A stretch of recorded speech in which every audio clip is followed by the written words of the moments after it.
Hey, what's going on? It's Izzy, the intentional healer, and I'm here today on what we are calling Where Are They Now? Right? Didn't you love when we were younger and we watched the talk shows and they brought people on, and then you always wondered, like, their stories were impactful, and you wondered where they were now. Where did that story go from there? And that's really what we're here doing today. So it's a Where Are They Now? Karen Yates is our guest, and woohoo! She has a very impactful story, and we actually shared that story with you all December 30th, 2023. So almost a year ago. And I love that we shared it in the timing that we did because we were just on the cusp of a couple days of stepping into a new calendar year.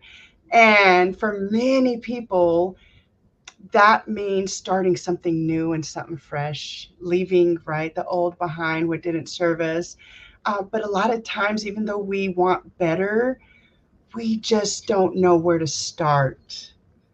So, hearing stories of people who felt exactly that as well, but did it anyway, it's so empowering, and I know I'm curious to know what's new we haven't shared. So I'm totally engaged in finding out myself.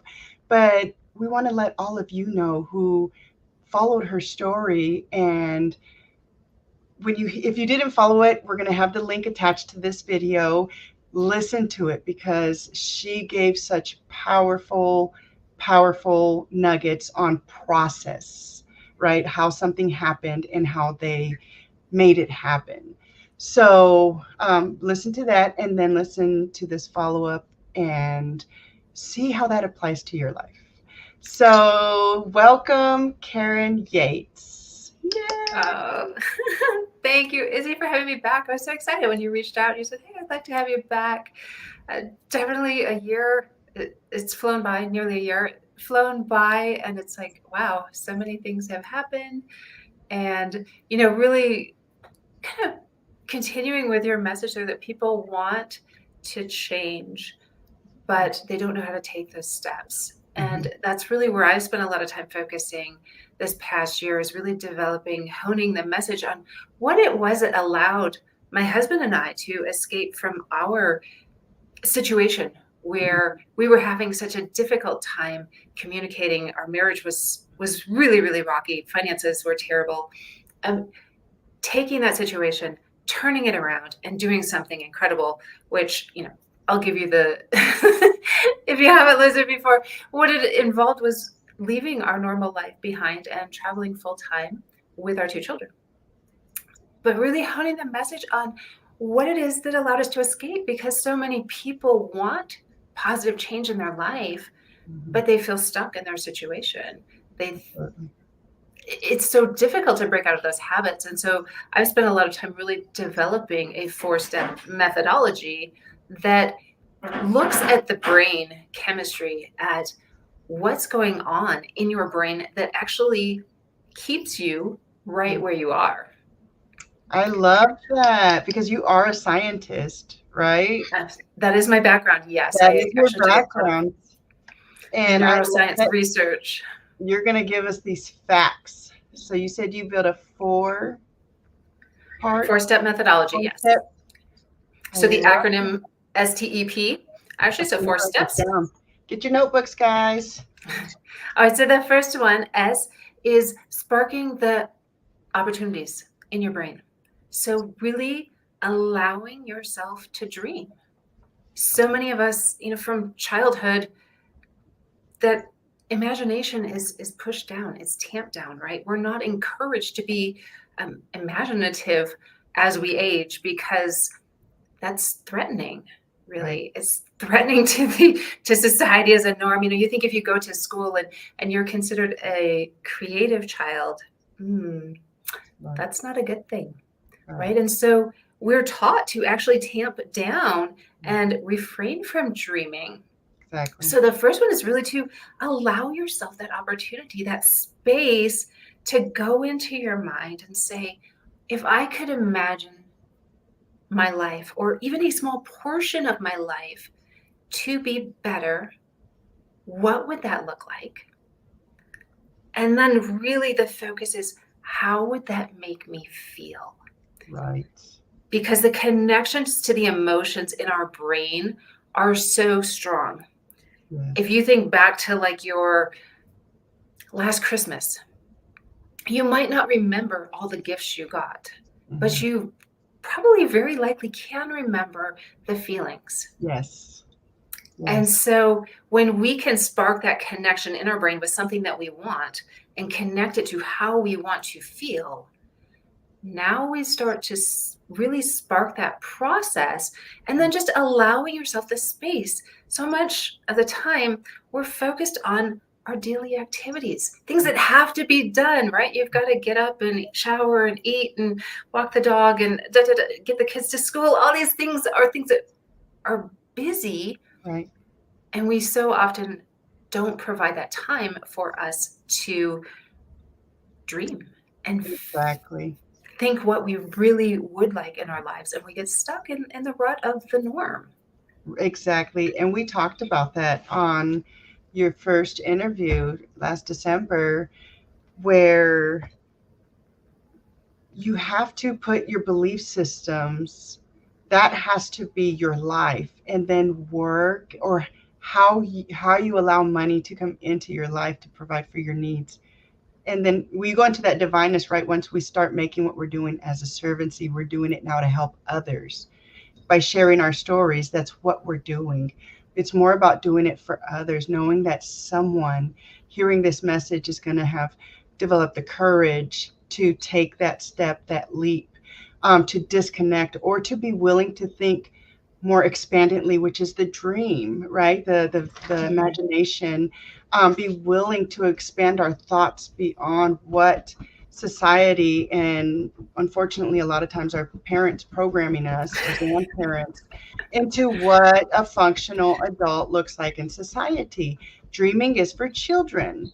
So, but I love that because that's so important. Exactly like you said, be willing to um, try something new. But when you start trying it, of dreaming again, you're going to realize that it's not new. You used to exist in that state as a youth.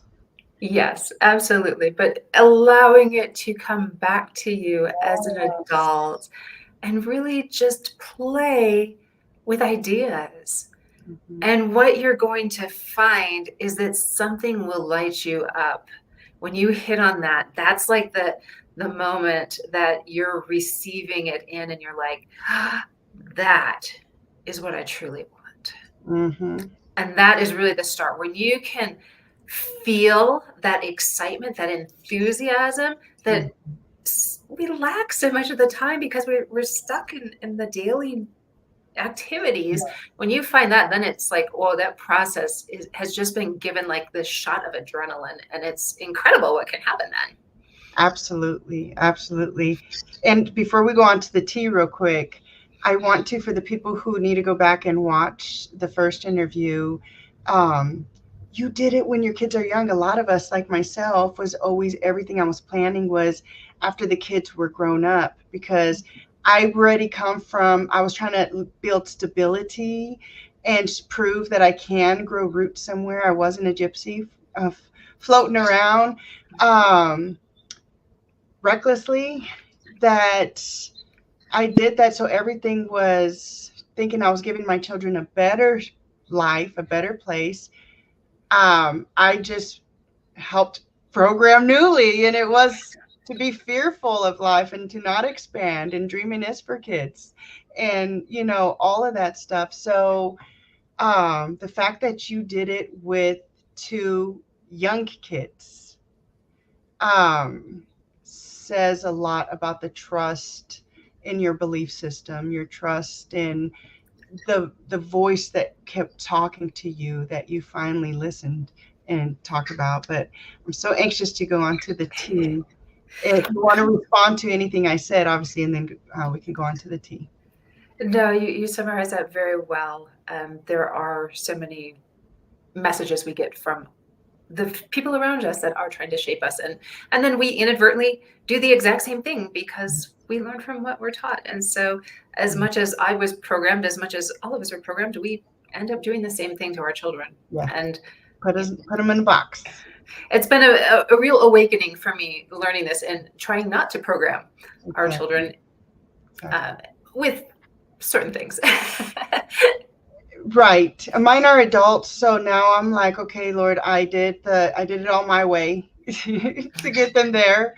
And now I'm like, I have to totally release and trust, but also I look like a hypocrite because a lot of the programming I put in them are things I have released since I've become aware and started my intentional living. So absolutely there's some confusion there, and I think my kids are so used to not really questioning me that deep, because before I'd be like, who the hell are you to be questioning me? You just listen to what I say. But uh yeah, to just now, but I have to trust and process with that, and it has been a process, but I just have to figure out what my beliefs are, and live it. That's the practice, and then live it. Absolutely. So yeah, I'm inspired by, like I said, your story, and um I can't wait to hear what you have to say next. Okay, let's move on to T. T is a very important one. Take small actions, because, as the saying goes, Rome wasn't built in a day. We didn't up and leave our life in a single day. Hmm. The brain is designed to conserve energy. You go back to like caveman days. The brains were designed to allow that energy to be accessible in times of fight or flight situations. So, to conserve energy, the brain develops habits. Right. And a great way to think about this is when you were learning to drive. You go back to that time frame in your mind and you're like, oh my gosh, everything required so much energy. Which way do I hit the turn signal? How much do I have to hit the Yeah. brake to stop in time? Where is this car going? There was so much entering your brain. Mm-hmm. And as an experienced driver, you can drive for hours and realize that your brain was kind of on autopilot. Yeah. That's the habit. The brain learns that, and it uses it to save energy. So when we want to do something different, we want to change up our life, we want to change up our diet, our finances, whatever it is, you have to get out of that habit. Mm-hmm. And you don't do that by just U-turn here. You do that through small actions, small Mm-hmm. steps. And whatever it is that you want, you just practice doing something a little different. So you want to become more active? Well, you don't sit down after dinner. Instead, you say, you know what, I'm going to go take a walk. You want to change your finances? You say, okay, instead of going to Starbucks every morning, I'm going to get a coffee maker. I'm going to make it at home. Right. Whatever it is, it's the little things. Mm-hmm. And then they start to gradually build up, and your brain starts to realize that, you know what, we really aren't in this situation where calories are needed to be conserved so that we can survive. We're in this place where we can expand our opportunities and really go after something different. Absolutely. I love that. I'm so in alignment with that. With me, I realized that instead of excluding, because I was always looking where I can exclude, but I feel like I had put myself down already to the bare bones. So I'm like, Lord, what is it that to give up now, right? For the things I was searching for at different times. But he showed me that it's not always about excluding or making those drastic changes. Sometimes it's about implementing something new, one thing Absolutely. at a time. Like maybe sometimes you can just leave things as is, but implement something new, whether that's drinking more water. Yes, you're trying to stop drinking Coca-Colas or whatever. But I'm like, okay, so don't go cold turkey on yourself. That's a shock to the system as well. Uh, Implement more water. Replace one of those with a water. That's a small pivot change, and it's going to make space for other things to come forward, where you're going to have those types of small little decisions to make that are going to make big, impactful differences in the long run. So all about trusting process. And I love that on the T, take small actions. Yes. So moving on to E. Mhm. E is, this was a hidden one that I did not anticipate. So E, I term evading the herd of negativity. Oh, Because as you try to implement changes in your life, positive changes, go for something different that other than what you've been doing now, it doesn't have to be drastic. The people that are closest to you, your family, your friends, your coworkers, they are not all going to support that because change is scary. mhm. And you go back to those caveman days, change meant a threat to potentially your survival if someone else was doing something different. Yeah. Mhm. And so it is naturally continued in the brain, but understanding, realizing that this is very, very much likely to happen, and then finding the people that will support you Yes. is the important way that you go around it. And so for us, as we started traveling, we realized that our family and the vast majority of our friends really didn't want to know anything about what we were doing. We Mhm. weren't on vacation. We were being crazy in their Mhm. minds.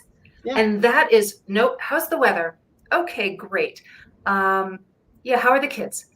And that was it. They couldn't figure They out wanted, how to pretend to be okay with it. There were right. And they weren't. They weren't okay with it. And so, to be very honest, this led to a lot of pain, a yeah. lot of tears, a lot of what's going on here.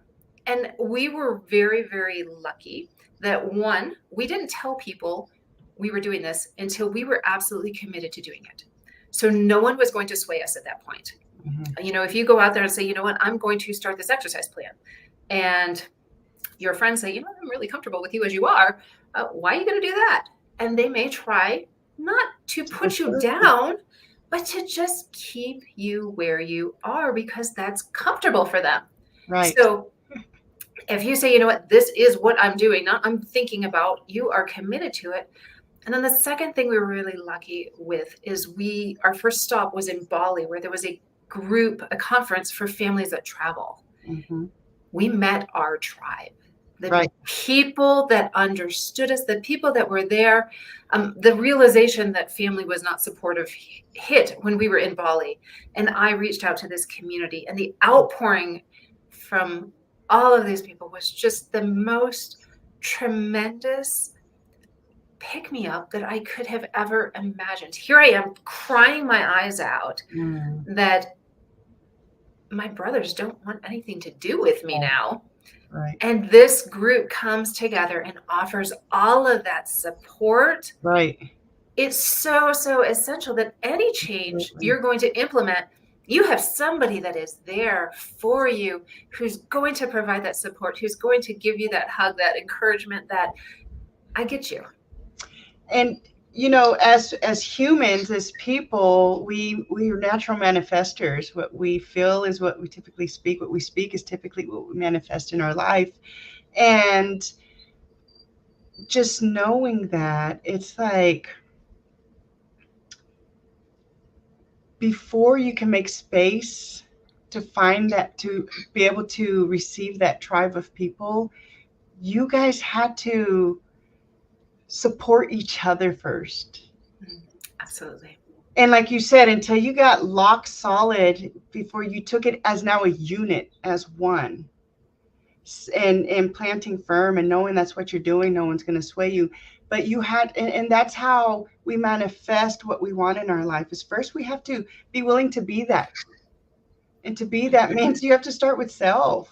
Are you willing to truly support yourself in your dreams that you see, and then support the person next to you, whether they agree or not? But that's communication at that point, you know, and use the other tools to get you to where you guys need to be as a team. But you had to do it for yourselves and each other first before you could go out in the world and make space for that authentic tribe, that tribe that says, I know those feelings because I understand.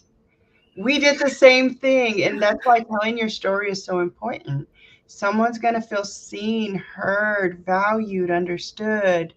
And those are the things that hinder us from getting to where our bigger dreams show us. So very Yes. important, very important. Very important and very hidden. If you're not anticipating it, it can really derail you, derail your plans, derail what you Yes, want to do. So yes, being aware of it first, finding someone who's there, so, so important. Um, absolutely. but then moving on to the P, Mhm. the P is one of my favorite ones. It is practice making everything in your life positive.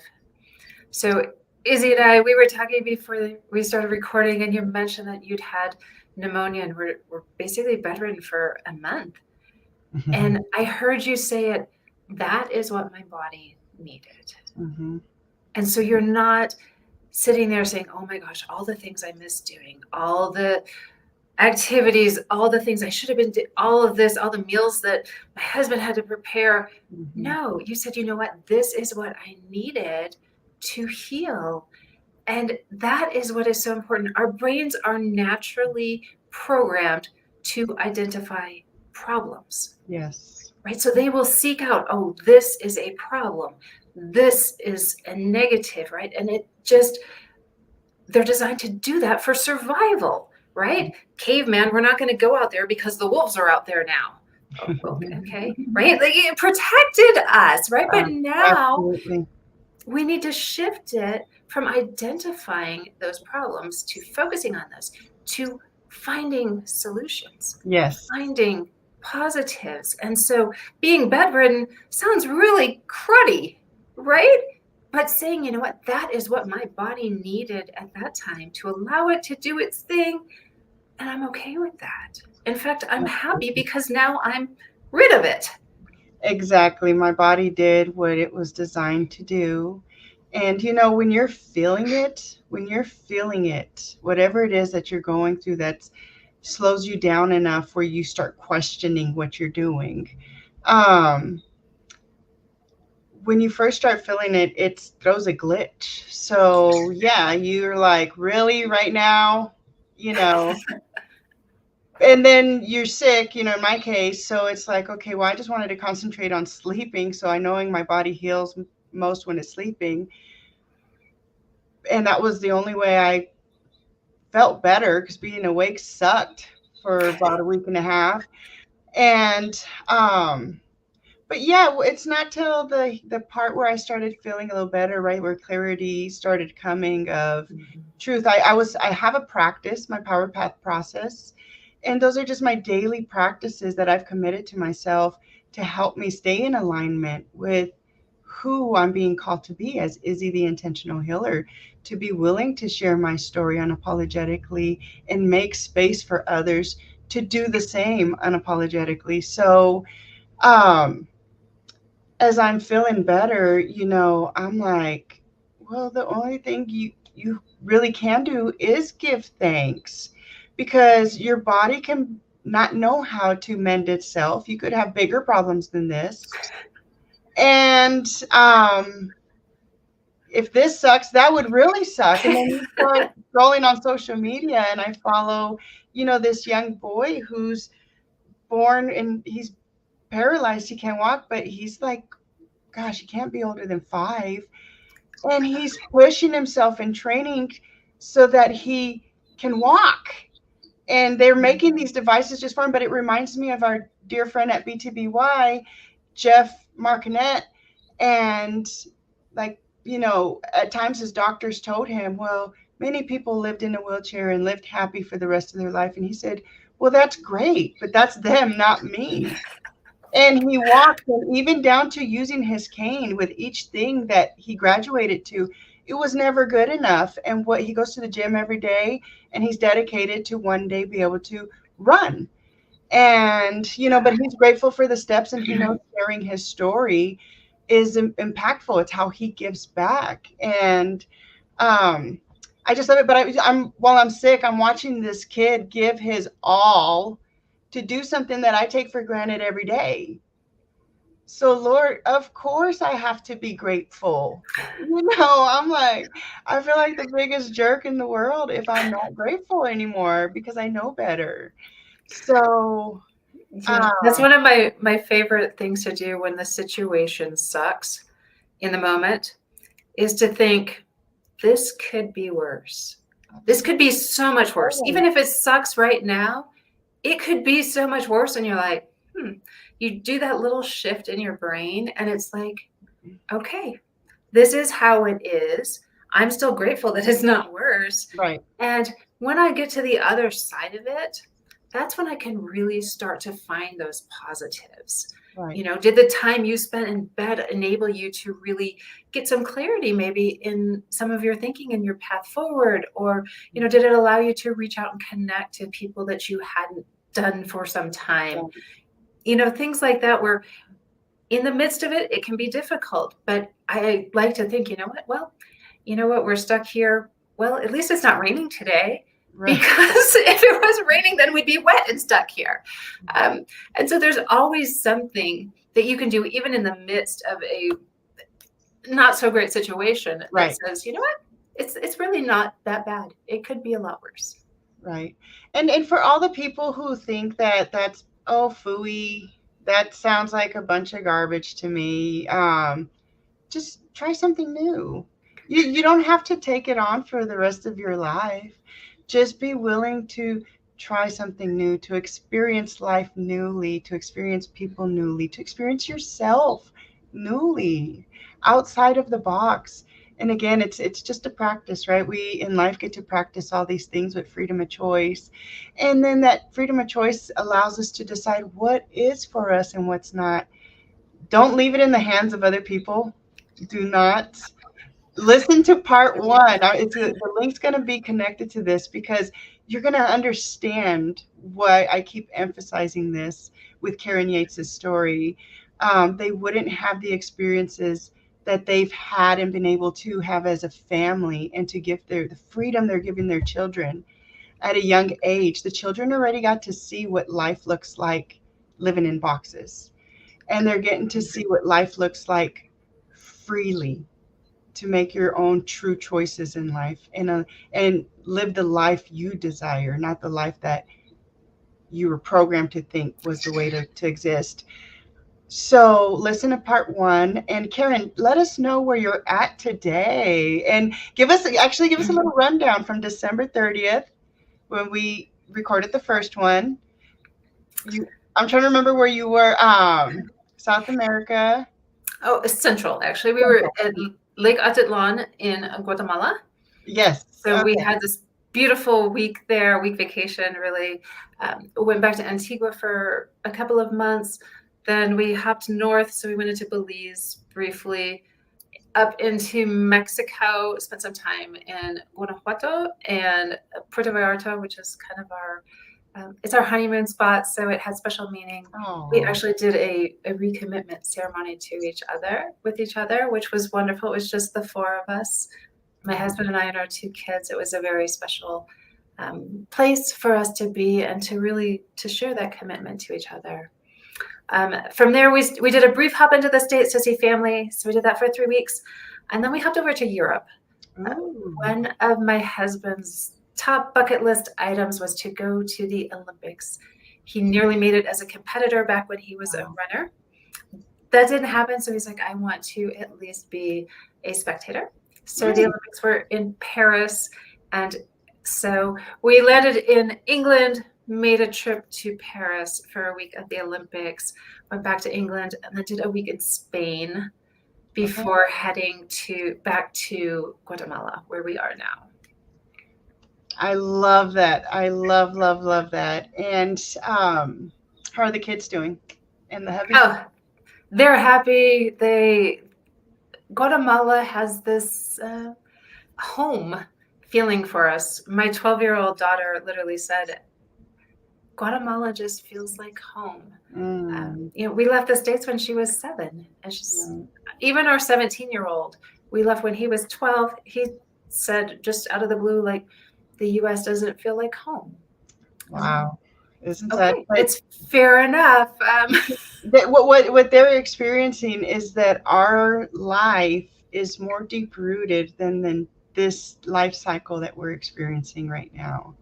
It's much more deep rooted. So it's beautiful. It's beautiful. I can't wait till your kids are ready to share pieces of their story and just seeing that tree grow. You know what I mean? Of Hmm. what was created together, because you guys are creating this together. Absolutely. Yeah. It is definitely a family thing. My husband and I are not the dictators ruling this. Yeah. It's much more of a, I won't say it's a true democracy, but they definitely have a voice. Absolutely, absolutely. Well, thank you so much for sharing your time with us, sharing your story. And again, are you still looking for stages to share your story? Absolutely. Love that. Also, if this message resonated with any of your listeners, uh, my website, Inspire My Dreams, all one word, inspiremydreams.com. There's 3 steps there that just allow you to start taking those little actions. So just sharing your dream, just putting it out there for the universe in words, that's a step to taking action, to making a change. There's a couple other things on there just to enable you to really embrace change, because we've been taught to really fear it. Mhm. And it's not to be feared. It is to be embraced, to open you up to really have a life of your own creation. Yes, absolutely. Absolutely. So, I'll put the website as well, linked to this video. So, again, if you're inspired by any of Karen's message and you want to connect or learn more, inspiremydreams.com, and follow us on Facebook, Instagram, YouTube, Activate Your Power Now. And Karen, are you on any of those platforms as well?